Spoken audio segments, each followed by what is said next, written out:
নমস্কার, আপনারা কেমন আছেন? কণিকাজ ডেইলি লাইফ আরেকটি ব্লগে সবাইকে স্বাগত জানাই। আজকের ব্লগটা শুরু করলাম মাছ দিয়ে। কর্তামশাই বাজারে গেছিলো, তাই দু রকম মাছ নিয়ে এসে, ইলিশ মাছ আর চিংড়ি মাছ। এই সময় তো ইলিশ মাছ খেতে খুবই ভালো লাগে, আর চিংড়ি মাছগুলোকেও ভালো করে পরিষ্কার করে ধুয়ে নিয়ে তারপরে বেছে নেব। আর ইলিশ মাছগুলোর আঁশ ছাড়িয়ে কাটা পরিষ্কার করে নিয়ে গোটা অবস্থায় ধুয়ে নিয়ে তারপরে পিস পিস করে নেব। আর দেখুন, হঠাৎই বারান্দায় চলে এলাম, এসেই দেখি এই যে কাকা রোজ সকালবেলায় এরকম করে মাথায় কলার কাঁধে নিয়ে যায়, আর দেখতে খুবই ভালো লাগে। আর আজকে জল বলে উনি হেঁটে হেঁটে যাচ্ছেন, তাহলে প্রত্যেক দিনই কিন্তু সাইকেল চালিয়ে যায়। আর এটা দেখতে এত ভালো লাগছে বলে আপনাদের সঙ্গেও একটু শেয়ার করলাম। আর আমাদের চারিপাশটা জলে ভর্তি এখনও। আর একটা ব্লগে আপনাদেরকে দেখিয়েছিলাম যে আমাদের বাড়ির সামনে কতটা জল জমেছে। দেখুন, এখনও কিন্তু জলটা কমেনি, চারিদিকে জলে ভর্তি। এই সময় কিন্তু বাড়ির লোকজন খুবই কম বেরোয়, যাদের খুব প্রয়োজন তারাই কিন্তু একমাত্র বাড়ি থেকে বেরোচ্ছে।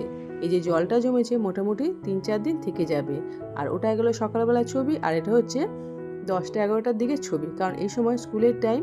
আর এই রাস্তাটাতে একদম অটোতে ভর্তি হয়ে গেছে। একে তো জল জমে নাজেহাল অবস্থা, তার মধ্যে এই অটোর লাইন। এই সময় স্কুলের স্টুডেন্টরা সবাই স্কুলে আসছে বলে খুবই ভিড়। প্রত্যেক দিনই ভিড় থাকে, কিন্তু জল জমে যাওয়ার জন্য মনে হচ্ছে আরও বেশি ভিড় হয়ে গেছে। চারিদিকে একদম নাজেহাল অবস্থা। আর এত জল জমেছে বলে লোকজনও খুব ধীরে ধীরে যাচ্ছে। রাস্তার পাশে আবার একটা হাইড্রেন আছে বলে লোকে বুঝতেও পারছে না যে কোথায় ড্রেন আর কোথায় রাস্তা, সেই জন্য লোকজন খুব ধীরে ধীরে যাচ্ছে। আর দেখুন একদম কি অবস্থা। এবার এইসব দেখার পরে রান্নাটা শুরু করলাম। আজকে প্রথমে ইলিশ মাছটা রান্না করে নেব। কড়াইতে তেল বসিয়ে দিলাম। আমি এখানে সর্ষে তেলে মাছটা ভেজে নিচ্ছি। তেলের পরিমাণটা কম দিয়েছি, কারণ মাছটা কিন্তু খুবই ভালো। এই ইলিশ মাছ ভাজতে ভাজতে কিন্তু তেলের পরিমাণটা আরও বেড়ে যাবে। কর্তামশাইকে বললাম, মাছটা তো বেশ ভালোই এনেছো, বেশ সুন্দর গন্ধও ছিল। দেখুন আস্তে আস্তে মাছগুলো ভেজে নিচ্ছি। ইলিশ মাছগুলো কিন্তু খুব বেশি ভাজবো না, 1 থেকে 2 মিনিটের মতন একটু এদিক ওদিক করে নিলে কিন্তু মাছগুলো তুলে নেব। বেশি করে মাছটা ভেজে নিলে কী হবে, মাছটা খেতে আর টেস্টি লাগবে না। এই জন্য 1 থেকে 2 মিনিটের মতন মাছগুলোকে উল্টে পাল্টে নিলেই কিন্তু মাছগুলো ভাজা হয়ে যাবে।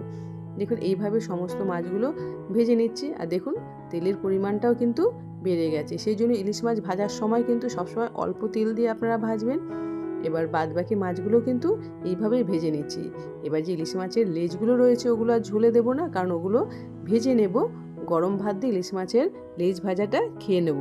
মেয়ে আগেই বলেছে যে বাবা, ইলিশ মাছের যেন একটা পিস আমার জন্য থাকে। তখন ওর বাবা আমাকে বললো, মেয়ের জন্য একটা ভাজা ইলিশ মাছ রেখে দিও, ও গরম ভাত দিয়ে খাবে। সেই জন্য আমি বললাম ইলিশ মাছের লেজগুলোই খেয়ে নেব। ইলিশ মাছের লেজ ভেজে নিলে কিন্তু খেতে খুবই টেস্টি হয়, আর কাটার জন্য খুব একটা অসুবিধা হয় না। দেখুন মাছগুলো উল্টে পাল্টে নিয়েছি, মাছগুলো ভাজা হয়ে গেছে। এবার লেজগুলোকে আর একটু ভেজে নেব, একটু মুচমুচে করে ভেজে নেব, তাহলে খেতে ভালো লাগবে।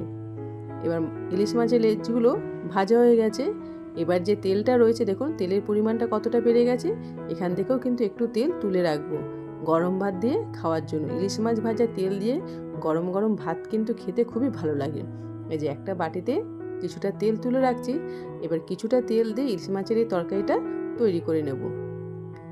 এই তেলের মধ্যে দিয়ে দিলাম কালো জিরে ফোড়ন হিসাবে, আর কিছুই লাগবে না, একদম কম মশলায় কিন্তু ইলিশ মাছের এই তরকারিটা রেডি হয়ে যাবে। এবার এখানে একটা বেগুন নিয়েছি, বেগুনগুলোকে একটু ছোট ছোট পাতলা করে কেটে নিয়েছি। সামান্য একটু লবণ দিয়ে বেগুনগুলোকে ভেজে নেব। বেগুন দিয়ে এইভাবে ইলিশ মাছের পাতলা ঝোল খেতে কিন্তু দারুণ লাগে। এবার দিয়ে দিলাম 2টো কাঁচা লঙ্কা চেরা, আর দিয়ে দিলাম একটু হলুদ গুঁড়ো। হলুদ গুঁড়োটা দিয়ে বেগুনটাকে আর একটু ভেজে নেব। বেগুনটা ভাজতেই যা সময় লাগে, কারণ এইভাবে ইলিশ মাছ রান্না করতে গেলে কিন্তু কোনো বেশি সময় লাগে না। একদম 5 থেকে 6 মিনিটের মধ্যে খুব সুন্দর একটা ইলিশ মাছের রেসিপি রেডি হয়ে যাবে। এবার দিয়ে দিলাম শুধু 1/2 চামচ জিরের গুঁড়ো। মশলার মধ্যে শুধু এই জিরের গুঁড়োটাই এখানে দিলাম। জিরের গুঁড়োটা দিয়ে বেগুনটা একটু ভেজে নিলাম। এবার আবার একটু অল্প একটু জল দিয়ে মশলার সাথে বেগুনটা একটু বেশ ভালো করে মিশিয়ে নিয়ে এবার এর মধ্যে দিয়ে দেবো পরিমাণ মতো জল। এই বেগুন দিয়ে ইলিশের ঝোলটা কিন্তু একটু পাতলাই রাখবো, কারণ পাতলা খেতেই কিন্তু এটা বেশি ভালো লাগে। এবার জল দিয়ে দিলাম। জল দিয়ে এবার এটাকে ফুটতে দেবো। দেখুন তরকারিটা ফুটে উঠেছে। এবার দিয়ে দিলাম ভেজে রাখা ইলিশ মাছগুলো। ইলিশ মাছগুলো দিয়ে 2 মিনিটের মতন আর একটু ফুটিয়ে নেব। আর দিয়ে দিলাম ধনেপাতা কুচি। ধনেপাতা কুচি না দিলেও চলে, কিন্তু একটু দিলাম, কারণ ইলিশ মাছের এত সুন্দর গন্ধ, এখানে ধনেপাতার গন্ধ কিন্তু আর ধোপে টেকে না। এই যে তরকারিটা একদম রেডি হয়ে গেছে, দেখুন কত সুন্দরভাবে ওপরে তেল ভেসে উঠেছে। তরকারিটা খুব সুন্দরভাবে তৈরি হয়ে গেল। এবার দুপুরবেলা খেতে বসলাম। এই যে দেখুন ইলিশ মাছ ভাজার তেল, বেগুন দিয়ে ইলিশ মাছের তরকারি, আর এখানে আমি লাউ শাকের পাতা বেটে নিয়েছি, এটাও কিন্তু খেতে খুবই টেস্টি হয়। আর এখানে থোড় ভাজা করে নিয়েছি চিংড়ি মাছ দিয়ে, ইলিশ মাছ ভাজার লেজ ভাজা, আর এটা হচ্ছে লেবু। তো চলুন বন্ধুরা, আমরা দুপুরবেলা খাওয়া দাওয়া করে নিয়েছি। এবার বিকেলবেলা আমি একটা অ্যামাজন থেকে একটা জিনিস অর্ডার করেছিলাম, সেই পার্সেলটাই এসছে। এবার এটাকে খুলে নেব, আপনাদের দেখাচ্ছি যে ভেতরে কি আছে।